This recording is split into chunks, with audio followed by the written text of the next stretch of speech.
Welcome to my channel. My name's Evan, and this is part of my way to becoming a better Christian. And today I'm going to be reading Genesis 1. Okay. In the beginning, God created the heavens and the earth. Now the earth was formless and empty. Darkness was over the surface of the deep, and the Spirit of God was hovering over the waters. And God said, "Let there be light," and there was light. God saw that the light was good, and he separated the light from the darkness. God called the light day, and the darkness he called night. And there was evening, and there was morning, the first day. And God said, "Let there be a vault between the waters to separate the water from the water." So God made the vault and separated the water under the vault from the water above it. And it was so. God created the vault sky, and there was evening, and there was morning, the second day. And God said, Let the water under the sky be gathered to one place, and let the dry ground appear." And it was so. God called the dry ground land, and he gathered waters he called seas, and God saw that it was good. Then God said, "Let the land produce vegetation, seed-bearing plants on the land that bear fruit with seed in it, according to their various kinds." And it was so. The land produced vegetation, plants bearing seeds according to their kinds, and trees bearing fruit with seeds in it according to their kinds. And God saw that it was good. And there was evening, and there was morning, the third day. And God said, "Let there be lights in the sky. Let there be lights in the vault of the sky to separate the day from the night, and let them serve as signs to mark sacred times, and days and years. And let them be lights in the vault of the sky to give light on earth." And it was so. God made two great lights, the greater light to govern the day, and the lesser light to govern the night. And he also made the stars. God set them in the vault of the sky to give light to earth, to govern the day and the night, and to separate light from darkness. And God saw that it was good. And there was evening, and there was morning, the fourth day. And God said, "Let the water teem with living creatures, and let the birds fly above the earth across the vault of the sky." So God created the great creatures of the sky and living thing, which was the water teems and the moves about in it, according to their kinds, and every winged bird according to its kind. And God saw that it was good. God blessed them and said, "Be fruitful and increase in number, and fill the water in the seas, and let the birds increase on the earth." And there was evening, and there was morning, the fifth day. And God said, "Let the land produce living creatures according to their kinds, the livestock, the creatures that move along the ground, the wild animals, each according to its kind." And it was so. God made the wild animals according to their kind, the livestock according to their kind, and all the creatures that move along the ground according to their kind. And God saw that it was good. Then God said, "Let us make mankind in our image, in our likeness, so that they may rule over the fish in the sea and the birds in the sky, over the livestock and all the wild animals, and over all the creatures that move along the ground." So God created the So God created mankind in his own image, and in the image of God he created them. Male and female, he created them. God created, God blessed them and said to them, "Be fruitful and increase in numbers. Fill the earth and subdue it. Rule over the fish in the sea and the birds in the sky and every living creature that moves on the ground." Then God said, "I give you every seed-bearing plant on the face of the whole earth, and every tree that has fruit seeds within it. They will be yours for food. And to all the beasts on the earth, and all the birds in the sky, and all the creatures that move along the ground, everything that has the breath of life in it, I give every green plant for food." And it was so. God saw that all he had made, and it was very good. And there was evening, and there was morning, the sixth day. Genesis 2. Thus he created the heavens, and the earth were complete in their vast array. By the seventh day, God had finished the work he had been doing. So on the seventh day, he rested from all his work. Then God blessed the seventh day and made it holy, because on it he rested from all the work of creating that he had done. This is the account of the heavens and the earth when they were created. When Lord God made the earth and the heavens, now no shrub had yet appeared on the earth, and no plants had yet sprung up, for the Lord God had not sent rain on the earth, and there was no one to work the ground. But streams came up from the earth and watered the whole surface of the ground. Then the Lord God formed a man from the dust of ground and breathed into his nostrils the breath of life, and the man became a breathing, living being. Now the Lord God had played. Now the Lord God had planted a garden in the east, in Eden, and there he put the man he had formed. The Lord God made all kinds of trees grow out of the ground, trees that were pleasing to the eye and good for food. In the middle of the garden was the tree of knowledge of good and evil. A river watering the garden flowed from Eden. There, from there it was separated into four headwaters. The name of the first is the Fishon. It winds through the entire land of Havilah, and there is gold. Oh, where there is gold. The gold of land that is good. Aromatic resin and onyx are also there. The name of the second river is Gihon. It winds through the entire land of Cush. The name of the third river is Tigris. It runs along the east side of Ashur. And the fourth river is the Euphrates. The, the Lord God took the man and put him in the Garden of Eden to work and take care of it.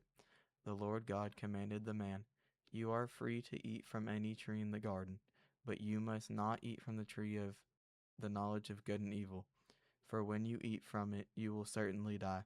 The Lord God said, "It is not good for the man to be alone. I will make a helper suitable for him." Now the Lord God had formed out of the ground and all the wild animals and all the birds in the sky. He brought them to the man to see what he would name them, and whatever the man called each living creature, that was its name.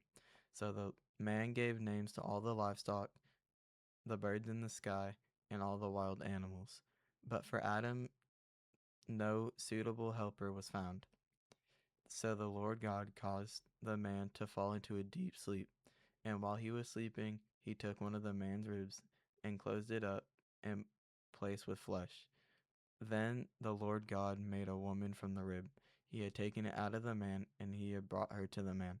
The man said, "This is now the bone of my bones and the flesh of my flesh. She shall be called woman, for she was taken out of man. This That is why a man leaves his father and mother and is united to his wife. They become one flesh." Adam and his wife were both naked, and they felt no shame. Now the serpent was more crafty than any of the wild animals the Lord God had made. He said to the woman, "Did God really say you must not eat from any tree in the garden?" The woman said to the serpent, "We may eat from any fruit from the trees in the garden.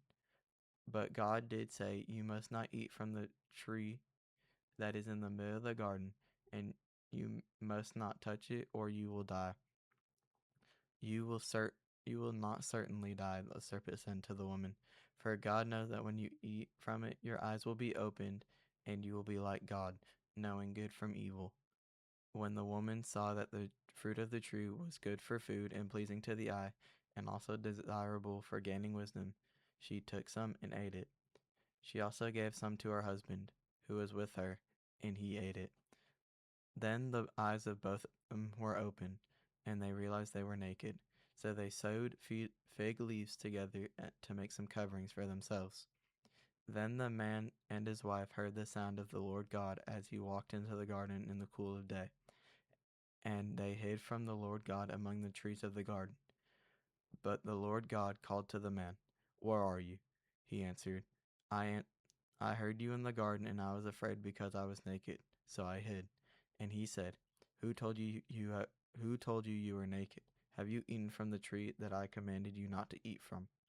The man said, The woman you put me, the woman you put here with me, she gave me some fruit from the tree, and I ate it. And the Lord God said to the woman, What is this you have done? The woman said, The serpent deceived me, and I ate. So the Lord said to the serpent, Because you have done this, cursed are all the cursed are you above all livestock and all wild animals. You will crawl on your belly, and you will eat dust all the days of your life. I will put enmity between you and the woman, and between your offspring and hers. He will crush your head, and you will strike his heel. To the woman he said, I will make your pains in childbearing very severe. With painful labor you will give birth to children. Your desire will be for your husband, and he will rule over you. To Adam he said, Because you listened to your wife and ate from the fruit of the tree which I commanded you, you must not eat from it. Cursed is the ground because of you. Through through painful toil you will eat food from it all the days of your life. It will produce thorns and thistles for you, and you will eat of the plants of the field. By the sweat of your brow you will eat food until you return to the ground, since from it you were taken, for dust you are, and to dust you will return. Adam named his wife Eve, because she would become the mother of all living. The Lord God made garments of skin for Adam and his wife and clothed them. The Lord God said, "This the man has now become like one of us, knowing good and evil. He must not be allowed to reach out of his hand and also take from the tree of life and eat and live forever." So the Lord God banished him from the Garden of Eden to work the ground from which he had been taken. After he drove them out, he placed them on the east side of the Garden Eden cherub and a flaming sword flashing back and forth to guard the way of life from the tree.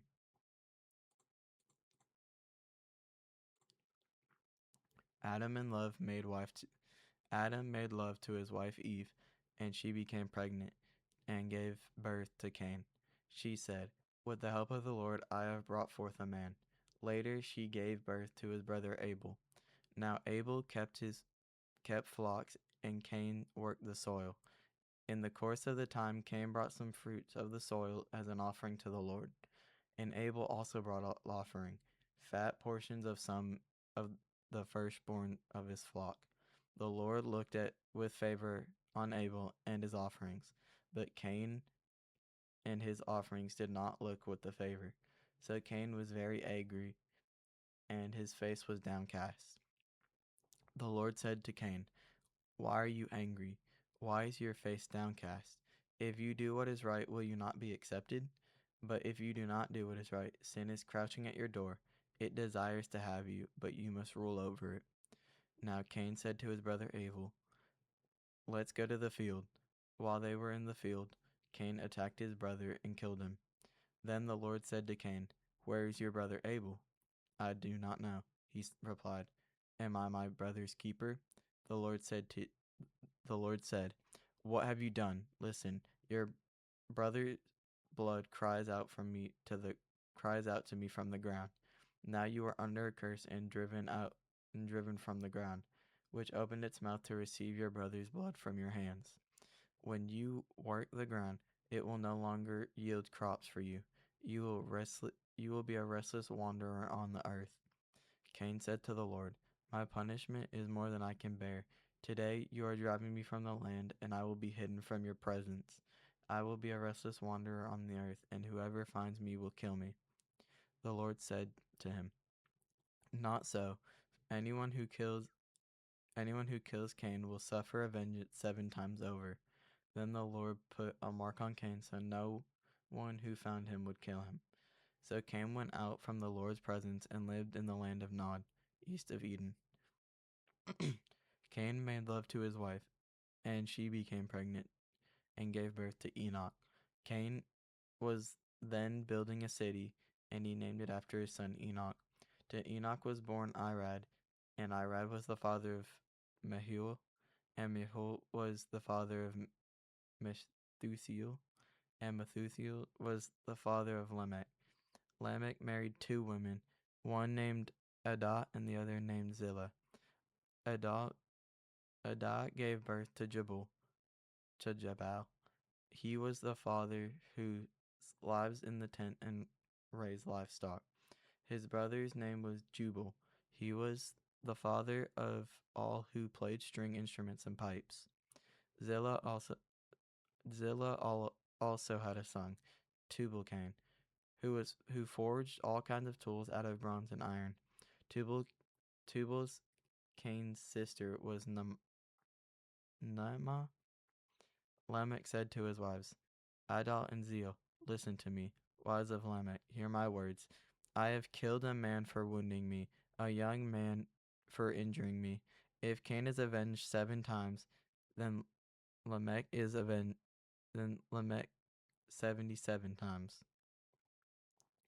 Adam made love to his wife again, and she gave birth to a son named Seth, saying, God has granted me another child in place of Abel, since Cain killed him. Seth also had a son he named Enosh. And time, that time, people began to call on the name of the Lord. This is the written account of Adam's family line. When God created mankind, he made them in the likeness of God. He created them male and female and blessed them, and he named them mankind when they were created. When Adam had lived 130 years, he had a son in his own likeness, in his own image, and he was named Seth. After Seth was born, Adam lived 800 years and had other sons and daughters. Altogether, Adam had lived a total of 930 years, and then he died. When Seth had lived 105 years, he became the father of Enosh. After he became the father of Enosh, Seth lived 807 years and had other sons and daughters. Altogether, Seth lived a total of 912 years, and then he died. When Enosh had lived 90 years, he became the father of Cainan. After becoming the father of Cainan, Enosh lived 815 years and had other sons and daughters. Altogether, Enosh had lived a total of 905 years, and then he died. When Cainan had lived 70 years, he became the father of Mahalalel.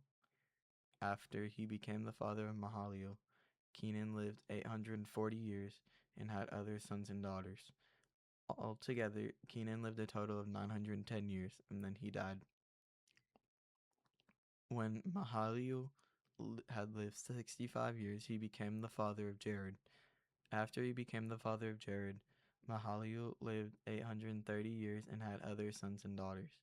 Altogether, Mahalalel lived a total of 895 years, and then he died.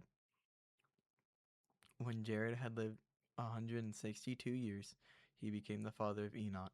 After he became the father of Enoch, Jared lived 800 years and had other sons and daughters. Altogether, Jared lived a total of 962 years, and then he died.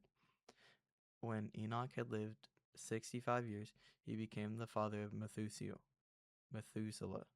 After he became the father of Methuselah, Enoch walked faithfully with God 300 years and had other sons and daughters.